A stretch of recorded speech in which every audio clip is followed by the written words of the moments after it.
persons, doing it right with the right words. So I will be using this outline as a guide. We'll speak about adherence counseling in general. We'll look at some of the strategies in brief, and then I'll hone in on the right words and the language for adherence counseling, which is the crux of this session, really, and then highlight some key lessons before we conclude. So going forward, essentially, adherence counseling is a very key intervention in antiretroviral therapy, and it involves a voluntary collaboration. I'm stressing the word voluntary because it's something that both parties or parties involved have to agree to. So it's a voluntary collaboration between the patient or the individual, the caregiver, in the case of children, and the healthcare provider. So this is usually with regard to the doses, the timings of those doses, and the antiretroviral refills as scheduled. Beyond that, it goes on to explore feelings, the emotions that these individuals have, any problems or challenges that they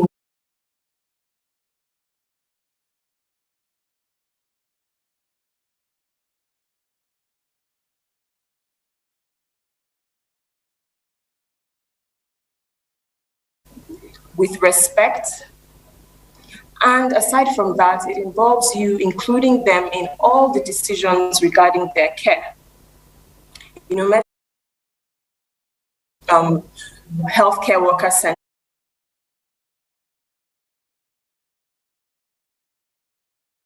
decisions regarding their care. It speaks to their autonomy as individuals, which is one of the key ethical principles in medicine.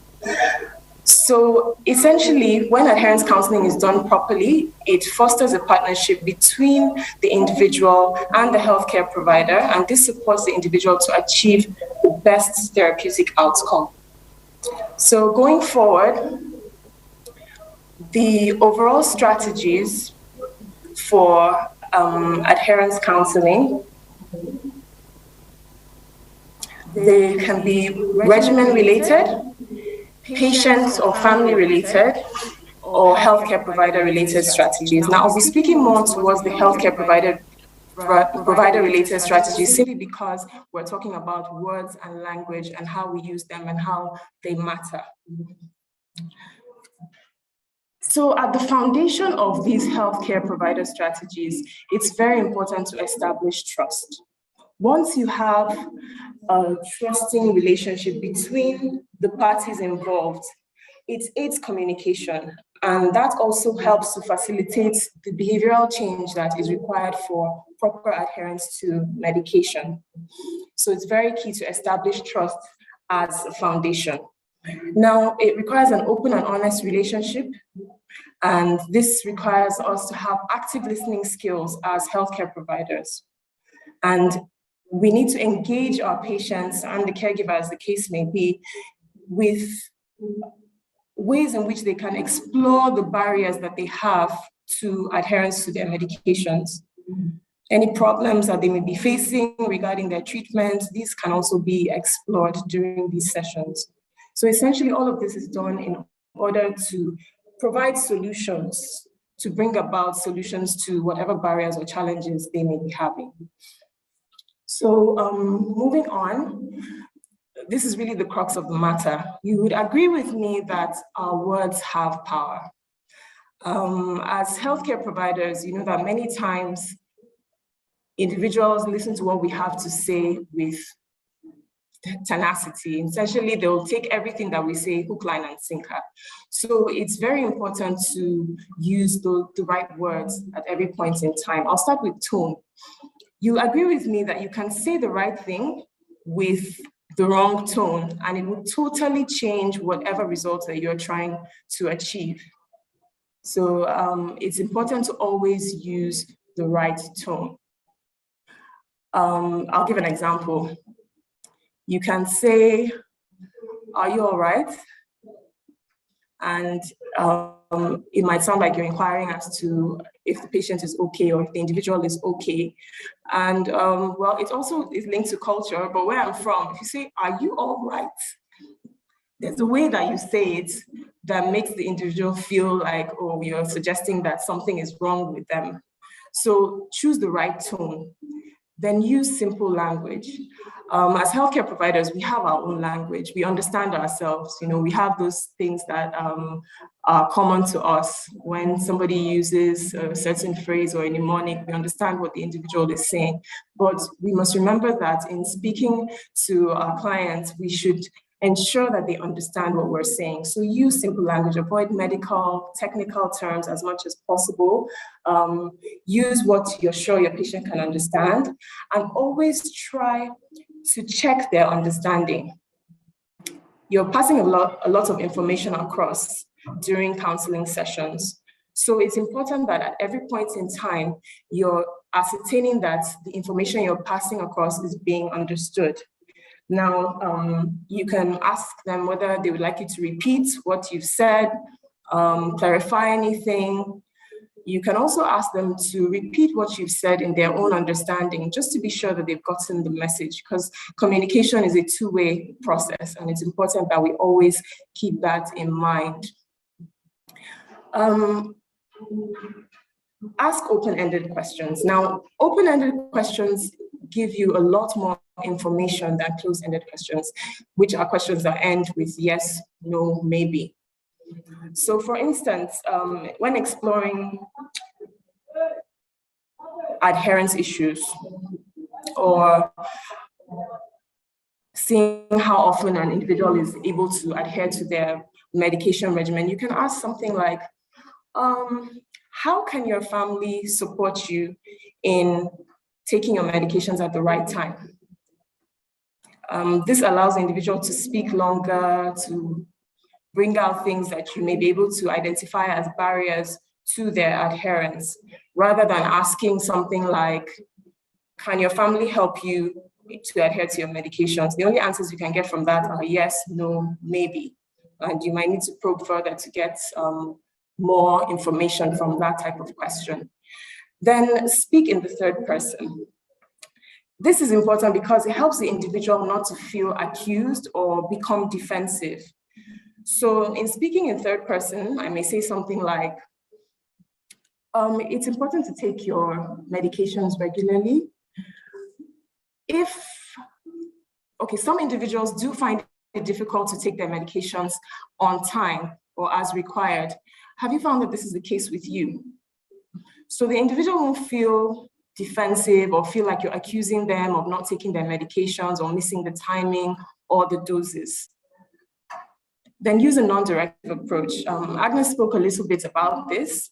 As healthcare providers, particularly from the paternalistic era, sometimes we speak to individuals, giving instructions, dishing out instructions, and this can be very counterproductive. So it's important to say, for instance, it's important to avoid saying you must do this, or you should do that, or you have to do such and such. So rather, you give the individual options by saying it's important to adhere to your medications, and sometimes people do that by linking it to a particular activity that they have during the day, such as maybe prayer time or meal time, and we can work together to find options which work for you. So that helps. There are certain guidelines which will help you as you learn to communicate with individuals using the right words. And that's what I've tried to outline here. Always be respectful. You know that there's a certain way you will speak to an individual that you respect compared to one that you don't have respect for. So if you put it at the back of your mind, always be respectful. Even in the case of children, it's important to be respectful. And it's also important to respect that individual's values. And so you need to show empathy, have a non-judgmental attitude, identify mutually acceptable goals for care, and then have the right body language. It's amazing that we can actually say a lot without using any words at all. So having the right body language is key.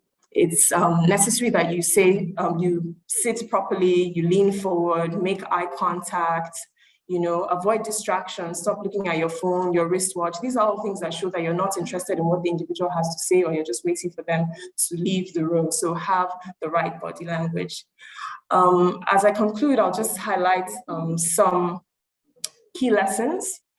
Adherence to antiretroviral therapy is the principal determinant of viral suppression, and that is why adherence counseling is so important. The approach to adherence counseling should be patient-centered. So remember, treat every individual with dignity, respect, and include them in the decisions that they have regarding their care. Use the right tone, use the right words, the right language.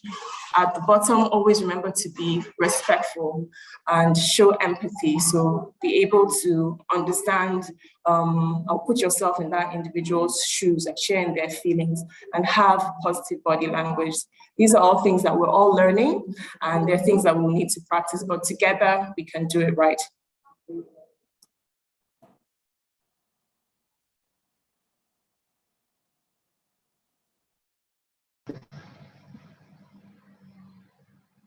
Okay, thank you, Dr. Gloria, for that wonderful presentation. I guess the presentation by Agnes and Dr. Gloria connect in a way, because now we are looking at embracing new terms as opposed to the clinic-based terms that we've always used.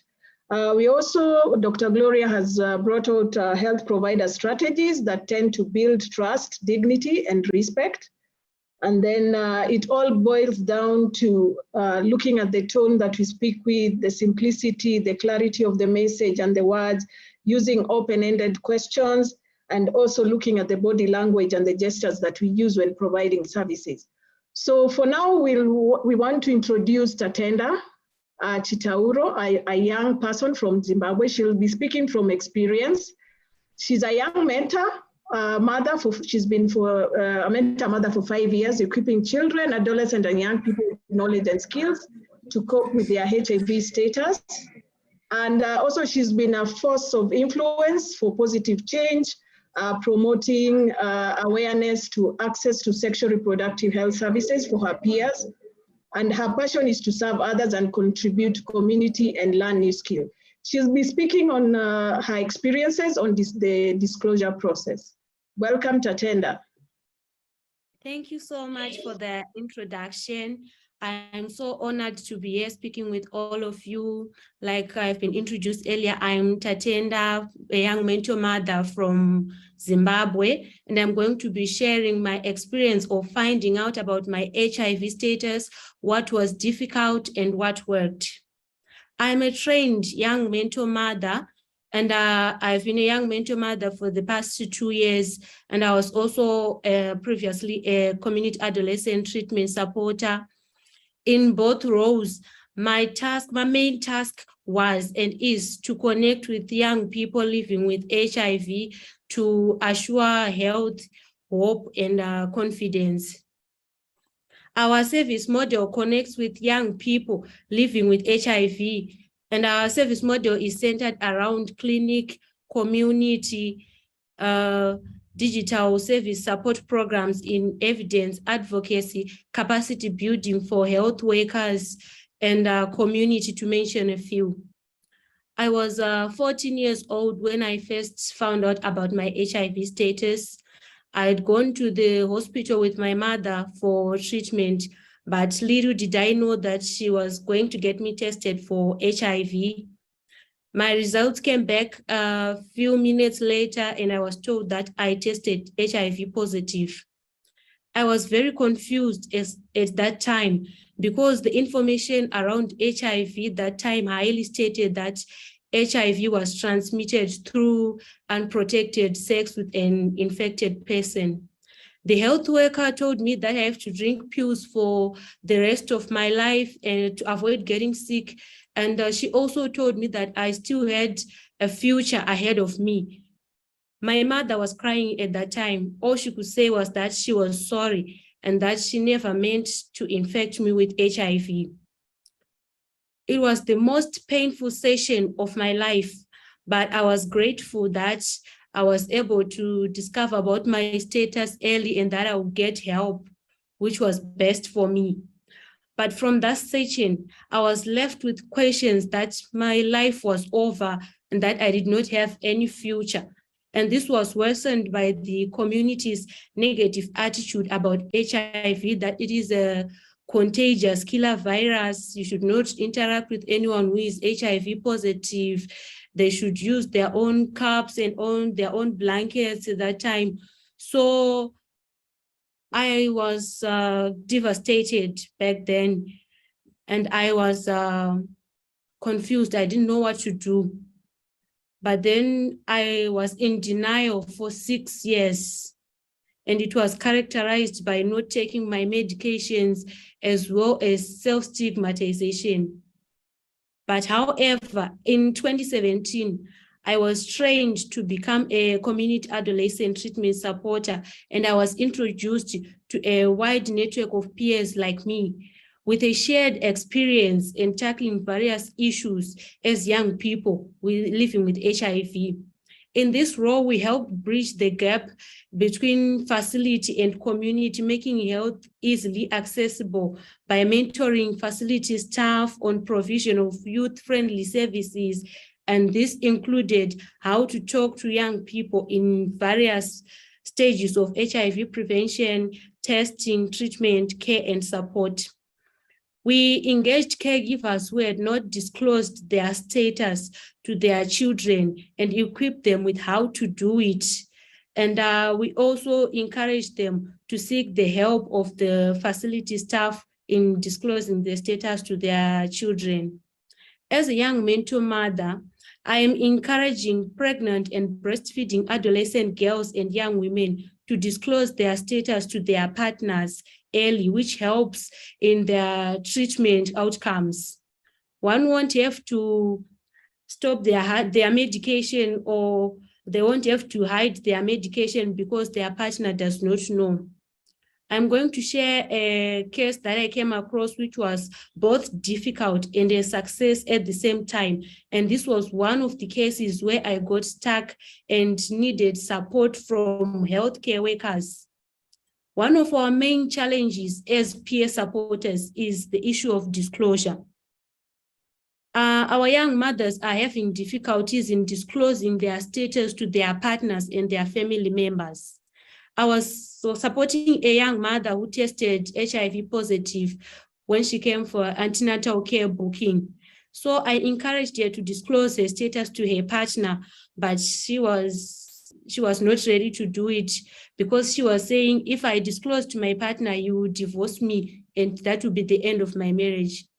I took my time to give her more counseling sessions, tell her the advantages of disclosing, but she said she needed time, and so I gave her that time, but she gave birth without disclosing and had to run away from the hospital so as to avoid her status being disclosed. I went to make a follow-up at her house and to find out why she had run away with the baby, because the baby had not collected his medication or was not tested. And she said, I didn't want my husband to find out about my status or my relatives. So at that time, I discovered that she was not ready to disclose, and I had to report the case to my supervisors, who included my healthcare workers and my Shandiri mentor. They intervened and took up the case whereby they helped the woman to disclose her status to her husband. She was so afraid that the husband was going to leave her because he was tested and it came out negative. But he did not leave her. Instead, he was ready to support her. And he was also commenced on PrEP and stood by his wife's side, and both his wife and the child. So I advise everyone out there to disclose their status to their partners. Thank you.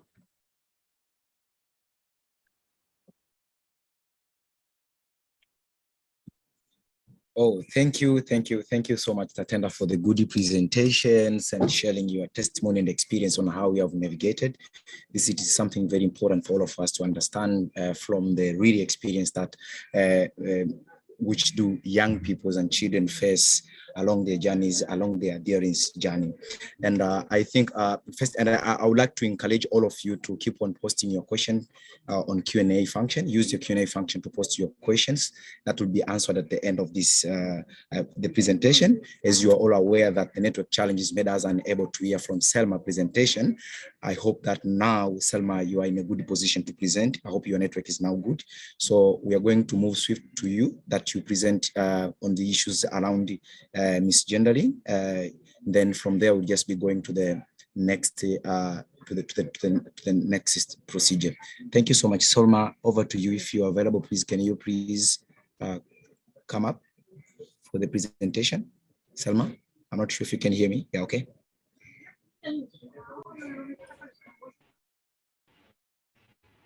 Yes, thank you once again for the platform, and my sincere apologies for the internet connection.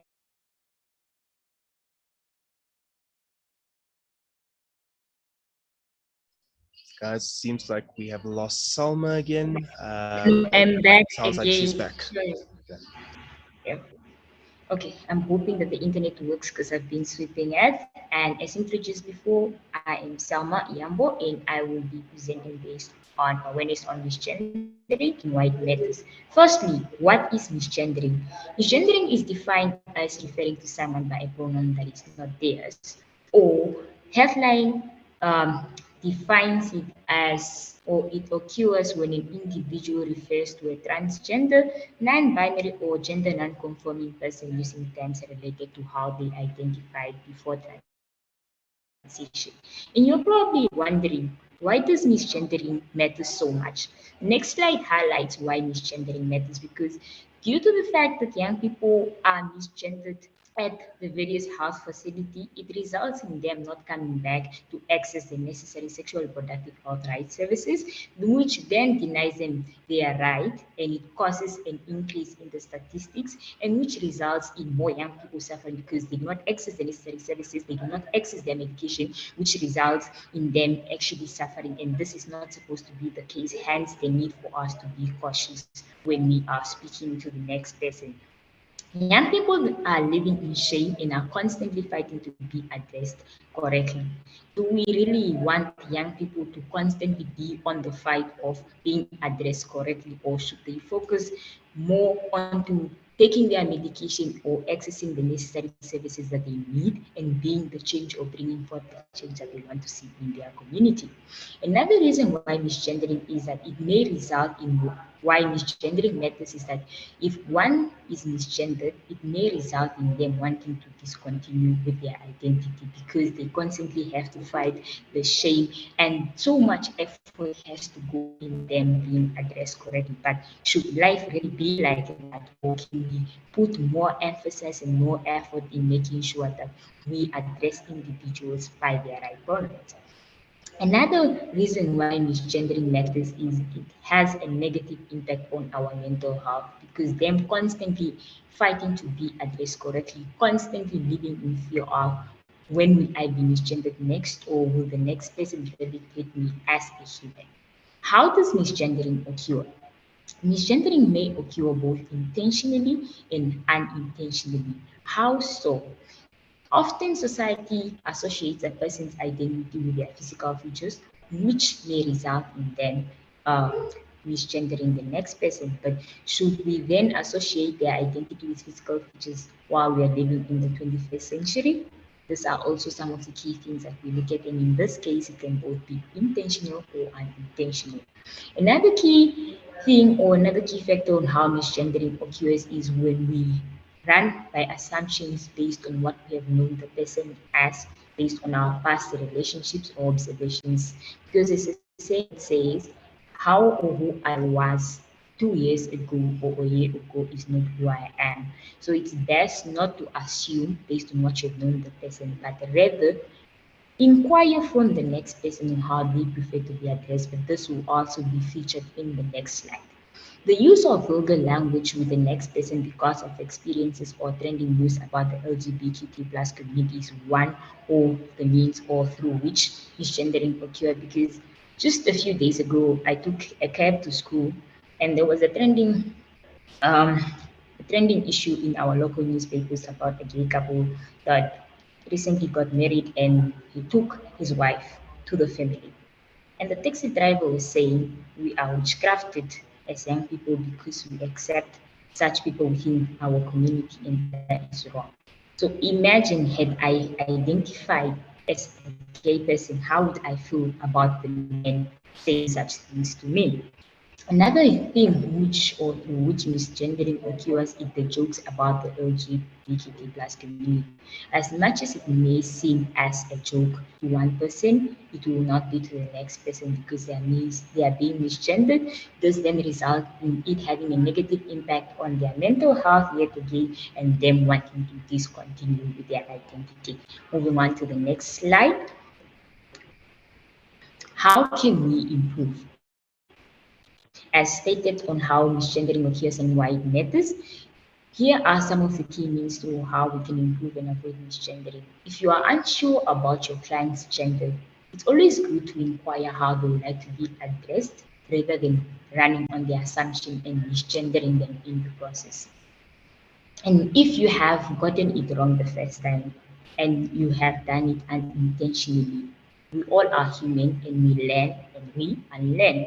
Should you have gotten it wrong the first time, then you can make it a priority to apologize to them the next time when you see them, thus showing how much committed you are and accepting of those that do not identify as male, female, gay, or gender non-conforming. It's always important for one to try to create a safe environment where they can freely express themselves. As a healthcare provider, it's always good to make patients more comfortable, an area that is safe where they are able to express themselves and they are able to speak about issues affecting them. There is also one key significant thing that healthcare providers need to understand, which is now the difference between the biological sex and the gender identity. Also, just a quick question. Do we know the difference between the biological sex and the gender identity? Yet another key means through which we can improve is constantly engaging ourselves in discussions around gender identities and issues affecting young people. So this allows us to be on the same page. It allows us to be well informed about issues affecting young people. So we are well updated, and should anything be occurring, we are well updated. And when they come to the clinic, we don't misgender them, we don't mistreat them, or you don't chase them away with the language that you use, because at the end of the day, and it is one thing we have picked up from today's presentations and those of the past 2 days, is that language matters, and how you address us as young people also plays a crucial role in whether we come back to access these services or not. And if you don't come across engagements or with young people about matters that are affecting them on the various social media platforms, or just engaging with young people through different groups, you can always make a suggestion to your employer to have workshops that can come in handy for you to be updated about what is happening within one society. And alternatively, you can also reach out to organizations working with young people and the LGBTQ plus community for assistance. I know quite a few that are always willing to extend a helping hand, and this can be one of another means on how we can improve. Moving on to the next slide. In conclusion, just like you do not want others to call you a name that is not yours, please don't call others by their own pronoun. It's simple, yet it's not that simple, but we can all try to meet each other halfway and ensure that young people are getting the necessary services, young people have a safe environment to come to. And it's important for you not to place the burden onto trans people of constantly being worried about when and where they will be misgendered next. As service providers, those are supposed to be one of our safest places for us young people. You know how much it means to us as young people when a healthcare provider uses inclusive language on the first call. I still remember when I got this from one of our youth-friendly clinics within Namibia. I was quite impressed and I smiled at one of the healthcare providers for a few minutes because I haven't experienced this before. And that was a good indication that we are moving in the right direction. And once again, when speaking to us, young people, always ensure that there is inclusivity for all of us in all our diversity. Thank you once again for the platform, and My apologies for the bad internet once again. Thank you. Thank you. Thank you so much, Salma, for the good presentation that you've made. As you said that you were now able to just share what you thought that you have to share. And as of now, I would love to take this opportunity again to thank everyone, every of you for presenters for their very interesting presentation. We know that some of the words can be stigmatizing, and now we see that from this presentation that the words we use when we talk to children, the caregivers, the adolescents, the young people, influence how they experience something, right? And also be it positive or negative. And this can include the services being provided, facilities attended, or the health provider they have engaged with. As we all know that word have a lot of power in determining if an experience is positive or negative. And so in the situation of children and adolescents and young people living with HIV, this can affect their treatment outcome. Like we have seen that Selma and also experience from Tatenda has shown us all of these things, how they are very important to look after them when we are just planning to just engage or talk to adolescents and young people to improve their adherence to treatment. As of now, and before wasting much of time, I hope you have all posted your questions in the Q&A function. So as of now, I'll be taking the chair to Maggie so that she can proceed with the Q&A session. Maggie, over to you. Thank you, Cyprian, for the closing of that presentation by Salma. I'm glad that the questions are coming in, and this is a very interesting area. I knew that it's going to trigger a lot of questions. And the first set of questions is to Agnes. Agnes, I want to give you two questions. Your first question is, what advice would you give to healthcare providers so that they can be able to navigate some of the terminologies in different languages? Then one of our participants also said, as healthcare workers, they don't get enough training to know how to really speak or engage with young people or caregivers, because they see about 30 patients a day. It doesn't leave them much time to be able to practice some of the ideal words and language that we've been pointed in our presentation. Sometimes they just give instructions and information needed, and that's it. Where can health providers learn more about inclusive language? Are there online trainings or resources that they can tap into? Agnes, would you be able to answer those two concerns from two participants that we are having? Thank you. Thank you, Margaret, and thank you for our participants who've asked the questions. Those are really both great questions. So to start with the first one, that's a question that I have been thinking about as I've been preparing this. I mean, the examples we use and the medium we're using when we're speaking about this is English. And some of the terminology, as we all know, and I'm sure that's why you're asking, just does not translate to some of our languages. And some of our languages lack the nuances that we need when we're speaking to clients to make things sound kinder. I mean, there's only one way to say something, and you can't determine whether that's kind or harsh. And whereas in English, there are lots of different ways of, softening the language. It's a little bit more of a I don't know. Some people might disagree with me, but that's what I think anyway. But so for me, it's all in, this is when your body language comes into play. If you don't have the right words that translate to what you think might be kinder, it's all about your body language. Yes. And the other, I think the other reason why I think it's very difficult in some of our African languages, not all, is that other words just don't exist. For example, in my language, the word risk doesn't exist. And in preparation for this session, I reached out to my colleagues, my PATA colleagues in different countries to find out whether their language is the word risk in their vocabulary. And 3 out of my 7 colleagues say that word didn't exist. You have to use a whole explanation to explain risk.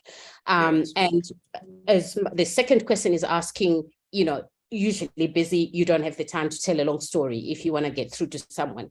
Another example that I find quite important is I learned that in some of the South African language, the word treat is the same as the word cure.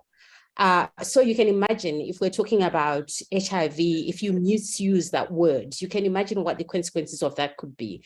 You've treated someone for HIV, but you haven't cured them. But if someone misunderstands what you're saying in your language, then so it's all about thinking about what you're saying to your client and explaining and taking the time to explain, which I hear the second participant who's asked, we don't often have that time.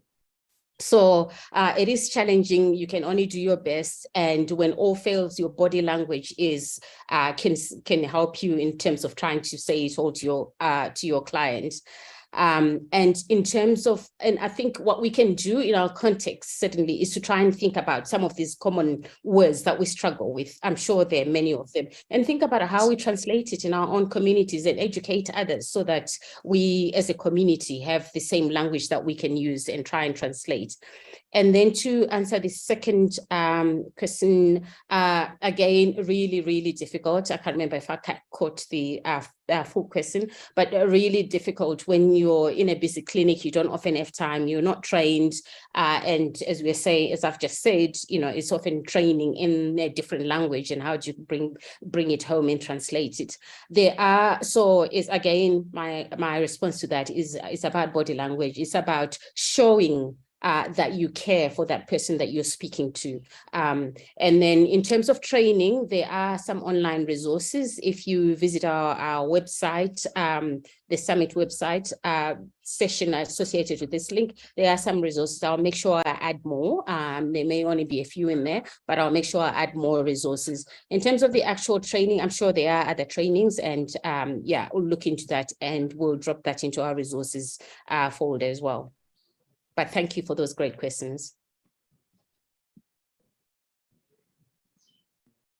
Okay, thank you, Agnes, for elaborating the responses very well. Maybe we move to two questions for Gloria in the interest of time. Gloria, your first question: how do words and language contribute to optimization of retention to treatment and care for adolescent and young people? Then the second question: what can you do when you follow all the right strategies and use the correct words, but still it does not support the adherence to treatment? Those are two questions for you, Gloria. Okay, thank you very much. Those are really brilliant questions.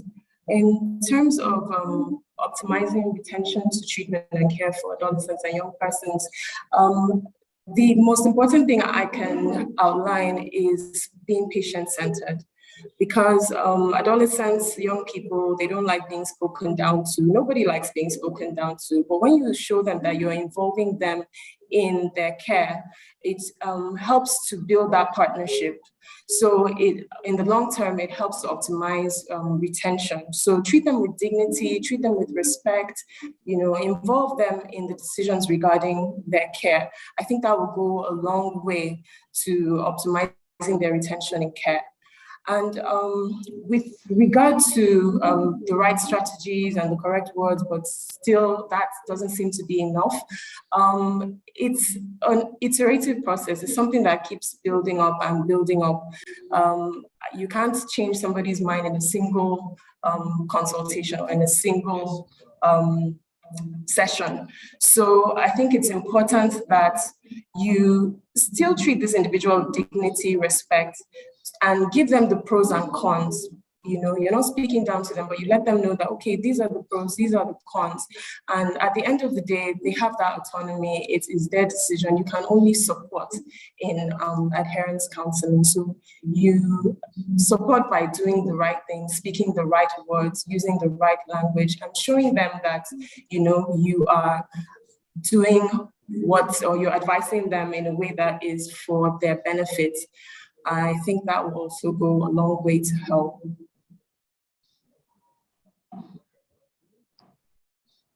Okay, thank you, Dr. Gloria, for elaborating on those two questions. They are very key questions, especially when it comes to optimization of retention to treatment and issues to do with adherence among adolescent and young people. Tatenda, we have two questions for you. The first question: what is the most important thing when a health provider is disclosing to a young person What is the one thing a health provider needs to get right in that particular situation? Then the next question is, what is the most important thing when a health provider is disclosing to a young person? Oh, I think that is a repetitive question. You can go ahead and answer that question. Okay, thank you so much for the question. So the most important thing for a health provider when disclosing the status to a young person, first they need to ensure that it's a safe place. In some facilities, their space is more like congested, where when one is disclosing someone's status, the person who is sitting outside is listening, is hearing what is being said inside the counseling room or the testing room. Then they also have to choose their words correctly when it comes to disclosing their status, especially to adolescents. Most of the adolescents, they don't even know what is HIV. What happens when someone has HIV? All they say is you are HIV positive, and everyone who is found HIV positive is supposed to be commenced on at. So from now on, you are going to be taking your pills every day. I don't even know what the pills are for. What am I supposed to do with them? How are they going to work? How does HIV work? They need to give us more information in order for someone to understand what is happening. I think that is why most adolescents tend to default, because they don't have enough information, and in the end they end up getting sick. And when they come back, maybe that's when they are introduced to peer supporters and they start getting more information about HIV, and they start like coming back into the picture, trying to accept their status. So I think they need to give more information and not just say, I've just disclosed your status, so can the next person please come in? I think they need to work on that. Thank you.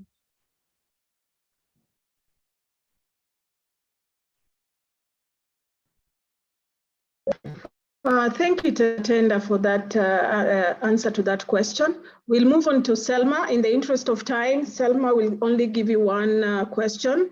A participant says, we live in a time when gender identity is more fluid than it's ever been.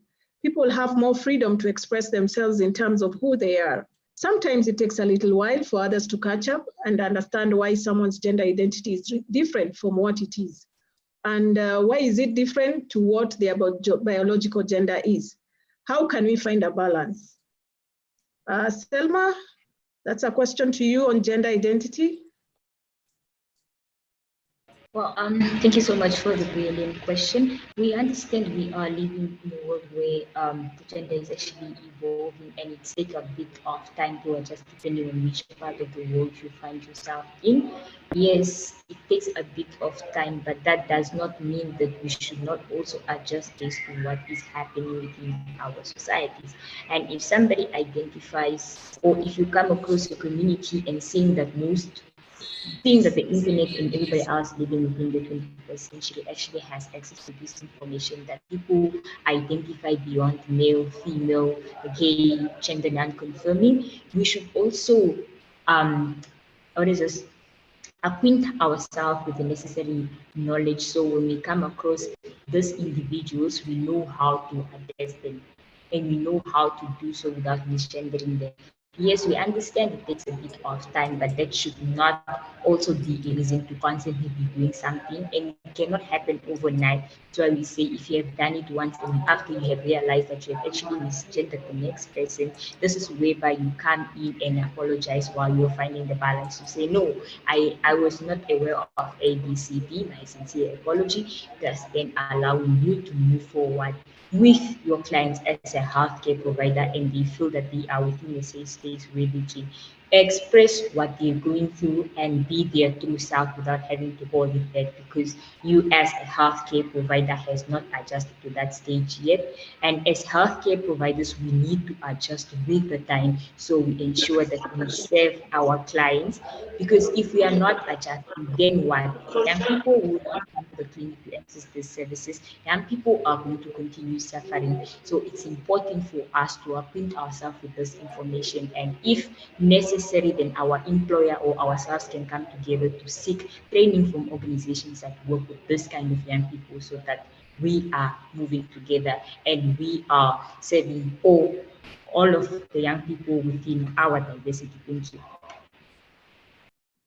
Thank you. Thank you so much, Selma, for the good answers, and also everyone who has responded to the questions that have been asked by the audience. This presents that like we are doing something very great for the sake of children and young people. And I would like to take this opportunity again to express my sincere thanks, and on behalf of the PATA, for everyone of you participated in this session. As we know that words and language is something very important that we have to emphasize on, to make sure that everyone is on board, whatever, when it comes to the issues of treatment and care.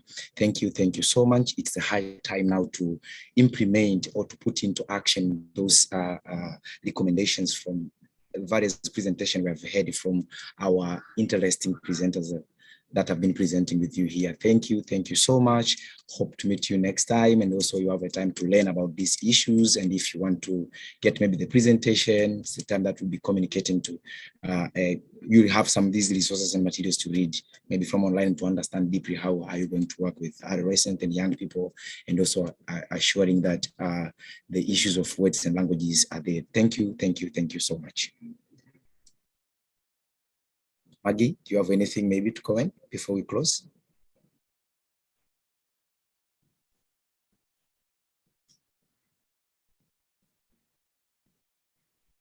Margaret, please unmute. We cannot hear you.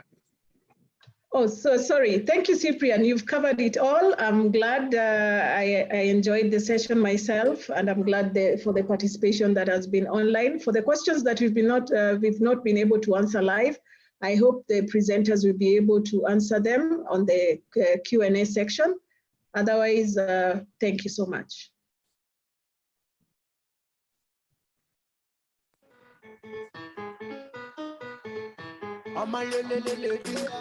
Baby, I'll keep my mouth for my. It's Mr. Peace again. It's Mr. Peace again. Baby, now wait till you define. She want dance, she want mania.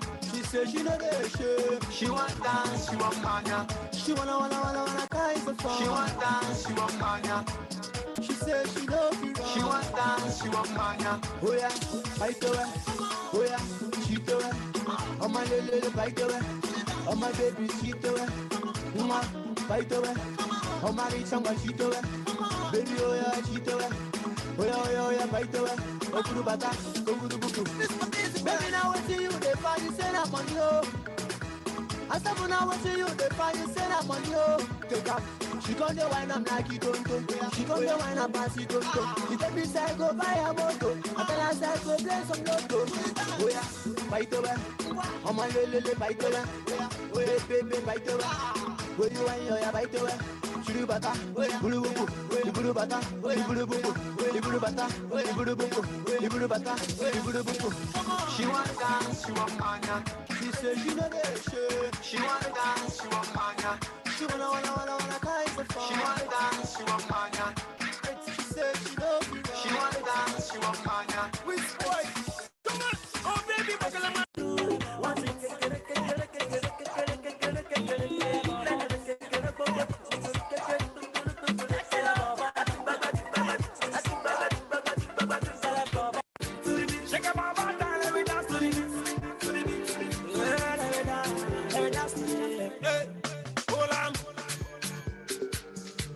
Let me see you hold on.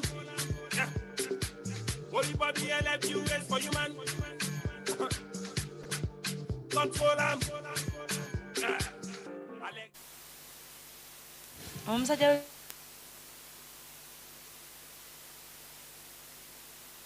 oyo Tindo omumanyi Otundo. Have you met him? Me. We went with him. He's a bad. We are buddies. Nze bukyanga bamuteekako simulabangako ne mmuli. Bwe baba bampadde omulimu nze siguganda. Kasaba banga bagenda kunsasula sente ze. Okay. Members, you know, towards the end, there's a lot of wabeerawo okukoowa okw'amaanyi. Naye, please hang in until we hit the last. There are some few bits that are remaining. the awards, they're going to give out awards. Oyinza okufuna ng'oli wano. Tingoyo mwami wa Galubindi ayinza okubanga byaliko ne bamuwa. You can't say never. Shadia. Olaba oddayo banda nga tozizaayo birala byokka naye n'ekirabo.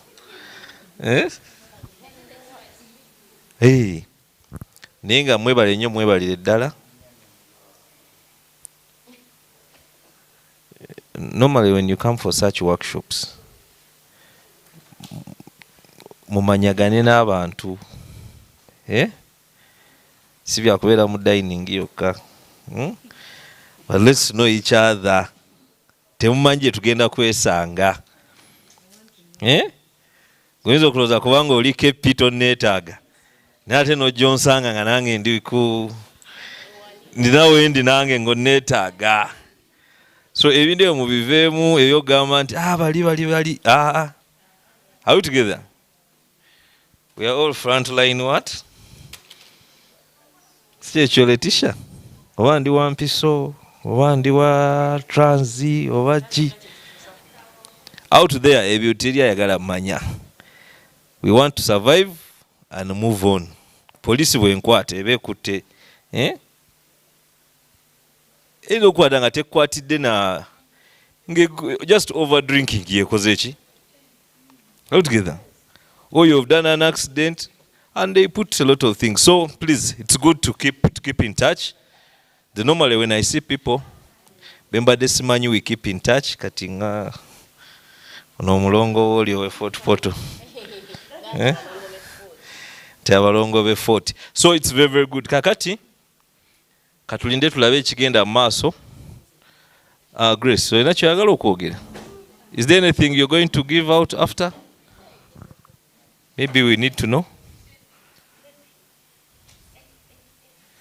No, I mean like, do you have more? Kuluno gaba nkofira?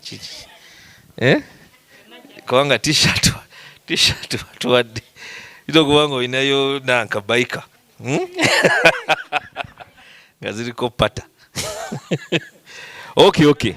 Please, feel free. Walwa yagala okutuwa yakagambo kona. Who hasn't said anything from the time they came? Hey, are we having a new member? Can you introduce yourself? Because I'm seeing, hey, by the way, there's an event taking place. Not so. What time is it beginning? So, what is the arrangement? You go? Okay, you are going to go. Then when we finish, you come and sign, then go back. Auntie Kichovola, I'm here to talk nenze njogera nze. Kakati nawe tule ekyoteesa.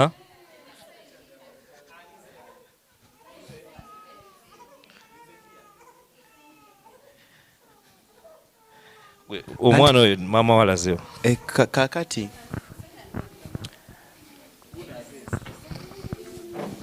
Oyo sijja mwoyo.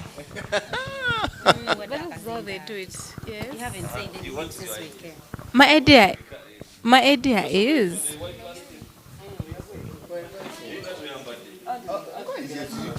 bagenda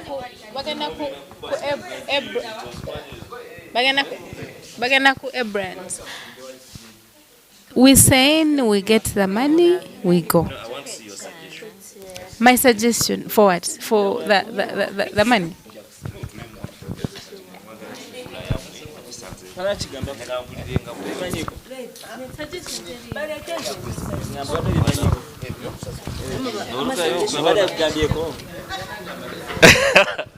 Nguwabe ekyokulya.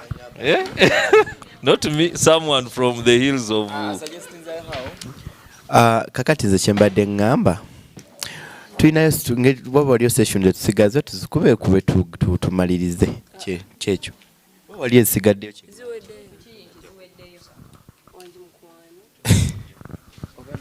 that was my suggestion.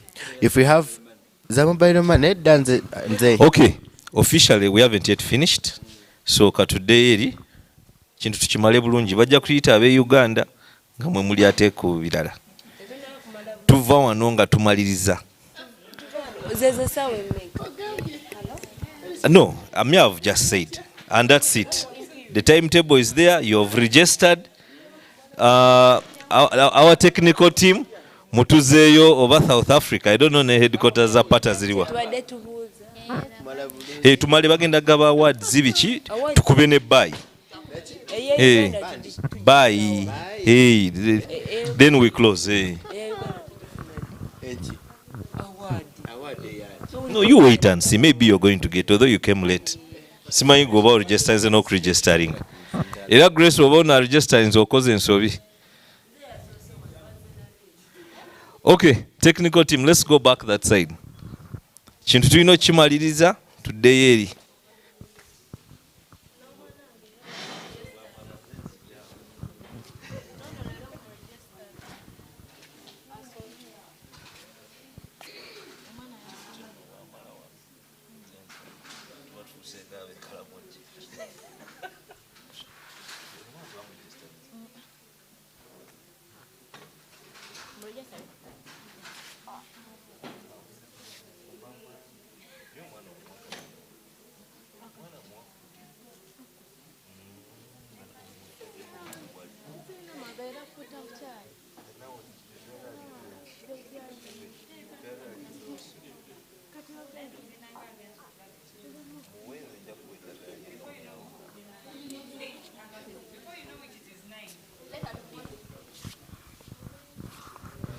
So, technical. Agaba. Sorry. Yakutuse. Etangize. Oba battery omanyi.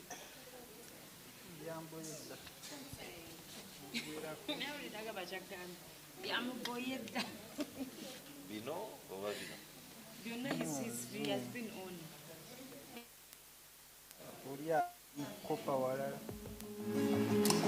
Sometimes I live my life like I got something to prove.